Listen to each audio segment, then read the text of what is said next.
आज मैंने विधानसभा के अंदर एक एक बहुत महत्वपूर्ण कहानी सुनाई है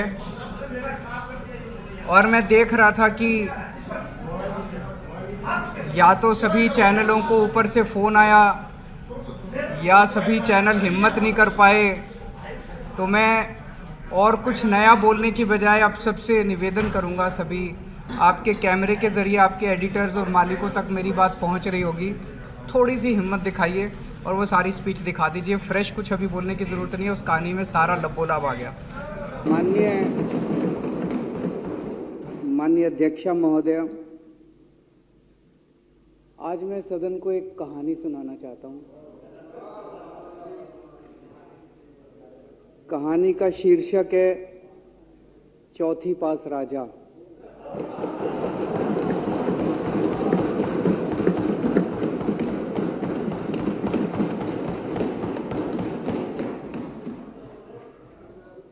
आपने बचपन में राजा रानी की बहुत कहानियां सुनी होंगी। मेरी कहानी में रानी नहीं है,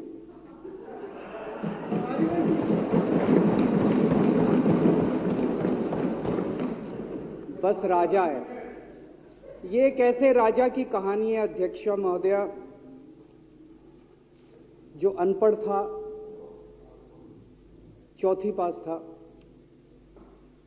बेहद अहंकारी था, बहुत अहंकार था, बहुत ज्यादा, और पैसे की इतनी हवस थी, इतना भ्रष्टाचारी था, इतना भ्रष्टाचारी राजा था। ये एक महान देश की कहानी है। एक बहुत महान देश था, कई हजार साल पुराना देश। उस देश में एक गांव में एक बहुत गरीब परिवार में एक बच्चे का जन्म हुआ। जब बच्चे का जन्म हुआ तो ज्योतिषी ने कहा, गांव में ज्योतिषी होते हैं, आते हैं, वो पत्री बनाते हैं। ज्योतिषी ने कहा, माई तेरा लड़का बड़ा होके बहुत बड़ा सम्राट बनेगा। माई को यकीन नहीं हुआ, मेरा इतनी गरीब हूं मैं, कहां से मेरा बेटा सम्राट बनेगा। तो उसने कहा, नहीं, तेरे बेटे के ग्रह बताते हैं तेरा बेटा बहुत बड़ा सम्राट बनेगा। बेटा धीरे धीरे बड़ा होने लगा। स्कूल, गांव का ही स्कूल था, स्कूल जाता था, उसका पढ़ने वढ़ने में मन नहीं लगता था। तो चौथी के बाद उसने किसी तरह से चौथी करी, चौथी के बाद उसने स्कूल छोड़ दिया। गांव के पास एक रेलवे स्टेशन था।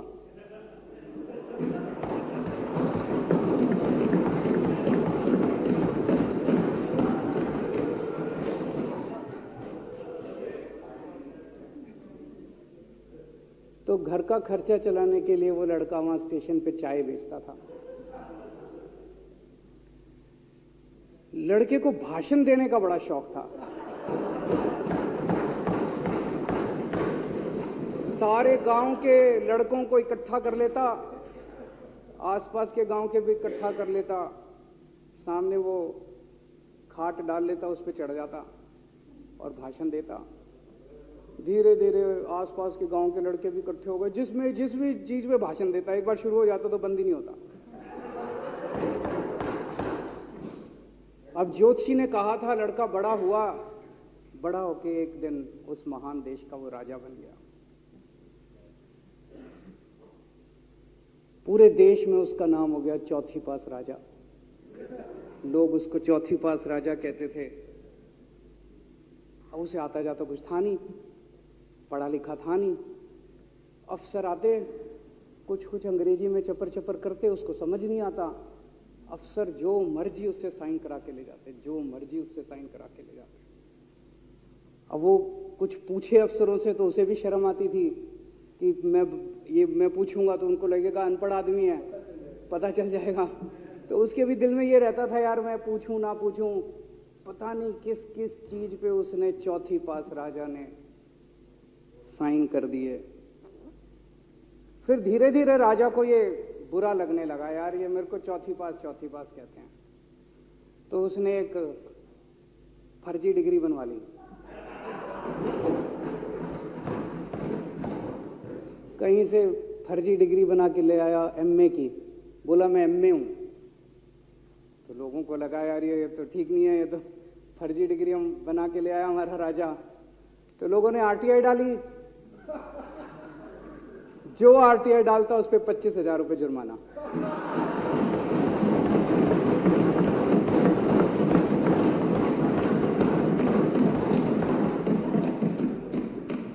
आपके नेता की बात नहीं कर रहा।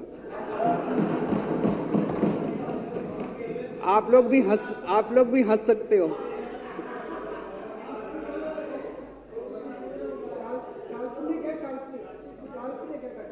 तो जो आरटीआई डाले उसको 25,000 रुपए का जुर्माना, जो आरटीआई डाले उसको 25,000 रुपए का जुर्माना। एक दिन कुछ लोग गए चौथी पास राजा के पास, बोले जी एक बड़ा धांसू आइडिया लेके आए हैं। बोले बताओ। बोले जी नोटबंदी कर दो, भ्रष्टाचार खत्म हो जाएगा देश से। तो उसने कुछ पूछा, उसे कुछ समझ नहीं आया राजा को क्या कह रहे हैं क्या नहीं, पर उसे लगा यार कुछ धांसू आइडिया होगा। उसने एक दिन रात को 8 बजे टीवी चैनलों पे जाके नोटबंदी कर दी। बोला सारे नोट बंद। पूरे देश में हाहाकार मच गया, तड़प गए लोग, धंधे बंद हो गए, दुकानें बंद हो गई, लोग बेरोजगार हो गए, बुरा हाल हो गया पूरे देश। लंबी लंबी लाइनें लग गई पूरे देश के अंदर। लोगों ने जाके उसको कहा जी नोटबंदी कर दो, आतंकवाद खत्म हो जाएगा।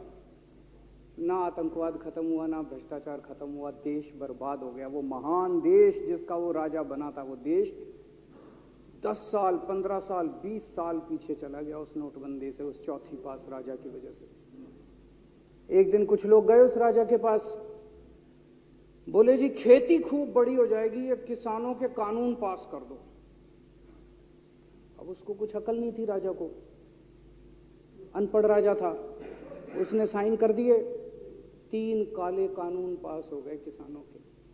पूरे देश के किसान सड़कों पे, जगह जगह मोर्चे, 750 किसानों की मौत हो गई 1 साल के अंदर।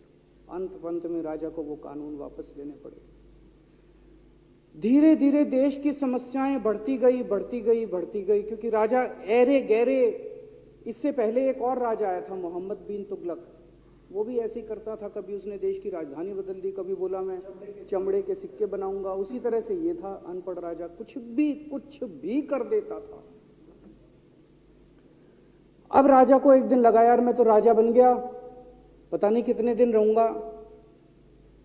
तो उसकी गरीबी में जो जीवन उसने जिया था, उसे लगा यार पैसे तो कमाने चाहिए। पैसे कैसे कमाऊं? पैसे कमाऊंगा तो जनता में छवि खराब होगी। तो उसने अपने एक दोस्त को बुलाया और उस दोस्त को बोला कि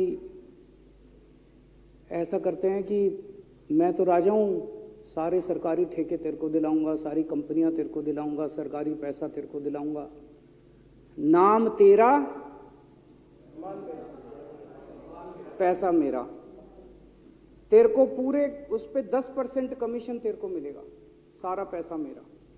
दोस्त मान गया। दोस्त को क्या था, फ्री में पैसा मिल रहा था, दोस्त मान गया। उसके बाद दोनों ने मिलके जो देश को लूटा, जो देश को लूटा। सबसे पहले वो दोस्त आया, बोला सर सबसे पहले बैंकों को लूटते हैं। तो वो बोला वो कैसे यार, बैंकों को लूटेंगे तो ये तो ठीक नहीं है।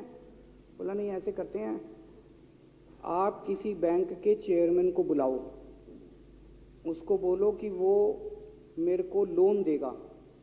तो बोला लोन देगा तो वापस करना पड़ेगा। बोला वापस कौन करेगा, वापस थोड़ी करना है, आप राजा हो, वापस नहीं करना, लोन दिला दो बस। तो राजा ने एक बैंक के चेयरमैन को बुलाया, बोला इसको लोन दे। तो वो चेयरमैन की सिट्टी पिट्टी गुम हो गई, यार मैं तो मर जाऊंगा, फंस जाऊंगा। वो भाग गया।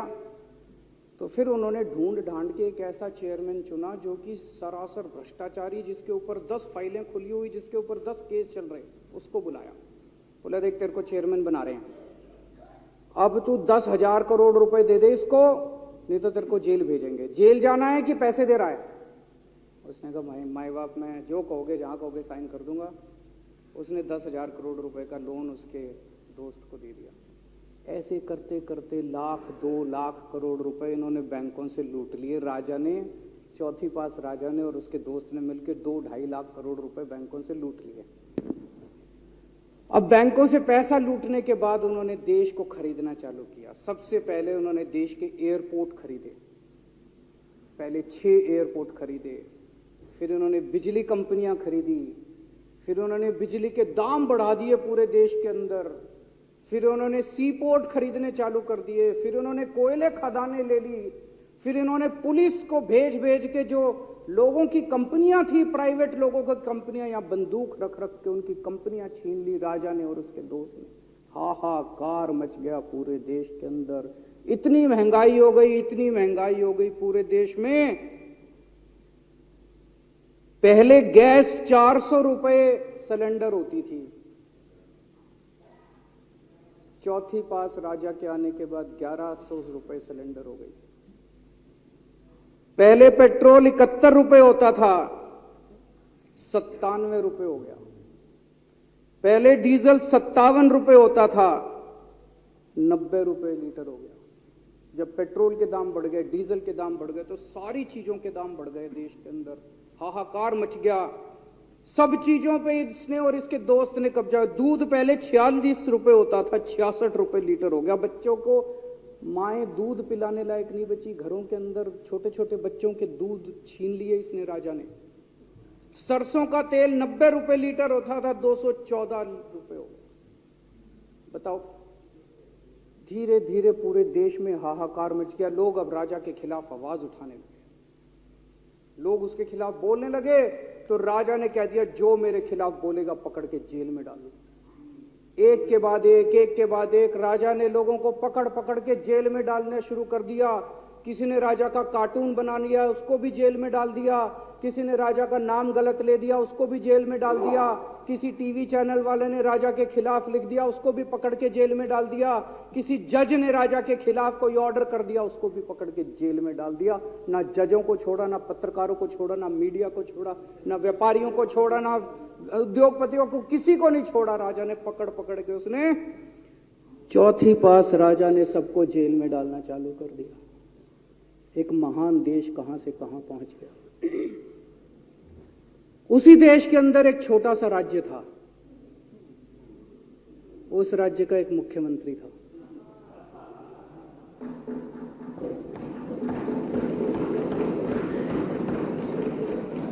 उनके चेहरे पे भी स्माइल आ गई,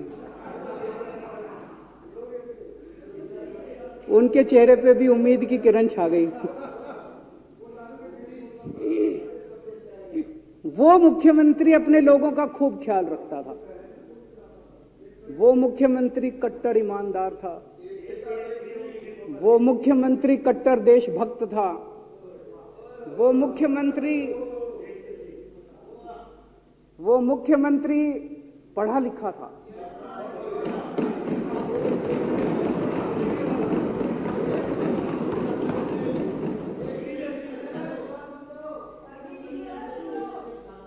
उस मुख्यमंत्री ने अपने लोगों को महंगाई से छुटकारा दिलाने के लिए बिजली मुफ्त कर दी। भाई साहब, उसके बाद तो चौथी पास राजा पागल हो गया। उसने बुला के जो हड़काया उस मुख्यमंत्री को कि तेरी हिम्मत कैसे हुई। उसे लगा राजा ने तो सारी बिजली कंपनियों पे कब्जा कर रखा था। उसे लगा अगर ये बिजली मुफ्त करने लग गया तो बाकी देश में तो मेरा बेड़ा गर्क, मेरी बिजली कंपनियां लुट जाएंगी, ऐसे कैसे चलेगा। उसने उसको कहा, खबरदार, तूने बिजली मुफ्त के। मुख्यमंत्री नहीं माना। धीरे धीरे उस मुख्यमंत्री ने अपने गरीबों के स्कूल ठीक करने चालू कर दिए। तो राजा ने उसको बुला के और हड़काया। राजा बोला, ये क्या कर रहा है तू, स्कूलों के में बच्चों को पढ़ाता है, तू स्कूल खोल रहा है, ये बंद कर, ये सब, ये नहीं चलेगा इस देश के। वो नहीं माना मुख्यमंत्री। फिर उसने मुख्यमंत्री ने सबके इलाज मुफ्त कर दिया, सबके लिए शानदार मोहल्ला क्लिनिक खोल दिए, इलाज मुफ्त कर दिया। राजा तो बिल्कुल ही पागल हो गया। धीरे धीरे जनता को पता चला कि राजा कैसा है। एक दिन लोगों ने उस राजा को उखाड़ के फेंक दिया।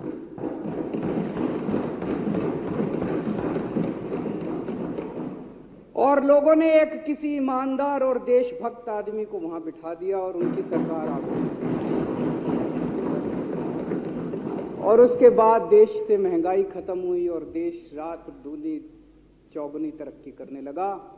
तो जैसे हम बचपन में सुना करते थे, moral of the story, Hindi में क्या कहते, मॉरल ऑफ द स्टोरी का मतलब भाई इस कहानी में क्या प्रेरणा मिलती है? इस कहानी से, इस कहानी से ये प्रेरणा मिलती है कि अगर आपके देश में महंगाई है, आपके देश में समस्याएं हैं, आपके देश में सब कुछ गड़बड़ चल रहा है, तो सबसे पहले जांच परख के देखो आपका राजा अनपढ़ तो नहीं है। अगर आपके देश में सब गड़बड़ चल रहा है, बेरोजगारी है, बहुत सारी समस्याएं हैं, जरा देखो राजा, आपके राजा को कोई दोस्त तो नहीं है। अगर है तो सबसे पहले अपने राजा को उखाड़ के फेंको, नहीं तो आपकी समस्याओं का कोई समाधान नहीं होगा। आपकी समस्याओं का कोई समाधान नहीं होगा। वो पढ़ा करते थे, अंधेर नगरी चौपट राजा, सवा शेर बाजी सवा शेर खाजा। बहुत बहुत शुक्रिया।